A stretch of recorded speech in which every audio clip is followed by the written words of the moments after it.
અંકલેશ્વર નજીકથી પસાર થતા નેશનલ હાઈવે નંબર 48ને અડીને આવેલા સ્ક્રેપના ગોડાઉનમાં આગ ફાટી નીકળી હતી.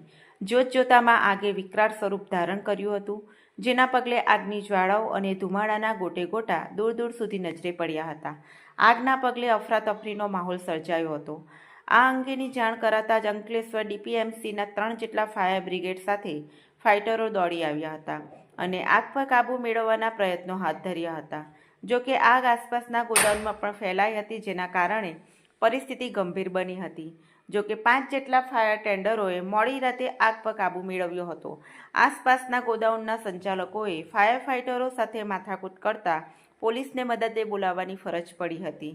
આ તરફ જે ગોડાઉનમાં આગ લાગી હતી એ ગોડાઉનના સંચાલક પાસે ફાયર એનઓસી કે આગ ઓલવવાના એક પણ સાધન ન હોવાનું બહાર આવ્યું હતું.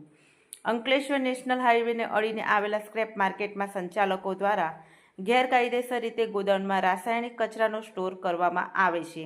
ત્યારે આ મામલે હવે પોલીસ પણ તપાસ કરશે અને તંત્ર દ્વારા નોટિસ ફટકારવામાં આવશે.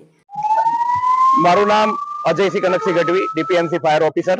હાલ 1 કલાક પહેલાથી અમને કોલ આવ્યો હતો, 1 કલાક પહેલા, કે મહાવીર નગર માં એક ગોડાઉનમાં આગ લાગી છે અને અમે આવતા આગના ધુમાડા રસ્તા પરથી જ દેખાતા હતા. ત્યારબાદ અહીંયા આવીને સ્થિતિ પર અમે કાબુ લેવામાં આવ્યું અને હાલ કાબુ લેવાની પરિસ્થિતિ ચાલી રહી છે. અંદાજિત 3 fire brigade, Panoli fire brigade, Bharuch fire brigade અને ડીપીએમસી ફાયર બ્રિગેડ, અમે 3 ફાયર બ્રિગેડના જવાનો હાલ ઉપસ્થિત છે અને આગ પર કાબુ લેવાનો પ્રયત્ન ચાલુ રહે છે. આજુબાજુના ગોડાઉનમાં કોઈ પાસે એનઓસી છે કે એવી જાણ મળી છે ખરી? આજુબાજુ શું જે આગ લાગી છે તેમાં પણ એનઓસી નથી ને આજુબાજુમાં પણ નથી. ફાયરના સાધનો સ્થળ પર મળી આવ્યા છે ખરા? કોઈ પણ પ્રકારના ફાયર એક્સટિન્ગ્યુઝર થી લઈને કોઈ પણ પ્રકારની ફાયર મીડિયા પ્રોટેક્શન એન્ડ કોઈ પણ પ્રકારનો એ સ્થિતિ અહીંયા મળી આવી નથી ફાયર વિભાગની. કેટલા સમયથી આગ લાગી? હાલ 1 કલાક તો થઈ ગયો છે. હજુ આગ પરિસ્થિતિ કાબુ લેવાની સ્થિતિ ચાલુ રહી છે. તમારા ફાયર જવાન સાથે પણ એક ઘર્ષણનો પ્રભાવ પડ્યો? હા, એવું બન્યું હતું, કેમ કે અમે જયારે આવ્યા ત્યારે બાજુમાં આરકે ટાયર જે છે તેના માન્ય સમીરભાઈ કે એવું કંઈક નામ છે, આઈ થિંક, એમને અમારા ફાયર જવાન ઉપર સીધો હુમલો કર્યો અને તેમને ગાળાગાળી પણ કરી હતી અને તેથી અમે પોલીસ પ્રોટેક્શનને સાથે રાખ્યું છે. આજરોજ અંકલેશ્વર નેશનલ હાઈવે 48 નજીક રણછોડ માર્કેટમાં અચાનક આગ લાગી હતી.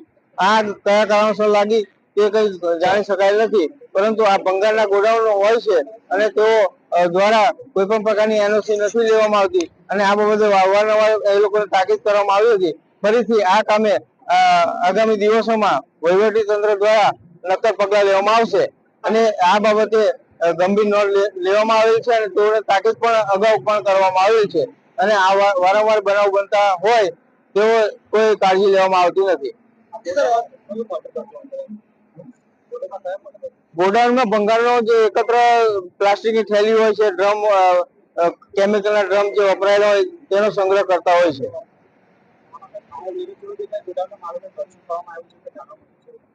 ના, એવું કઈ અત્યારે તપાસનો વિષય છે. અત્યારે એવું કઈ જાણવા મળેલ નથી.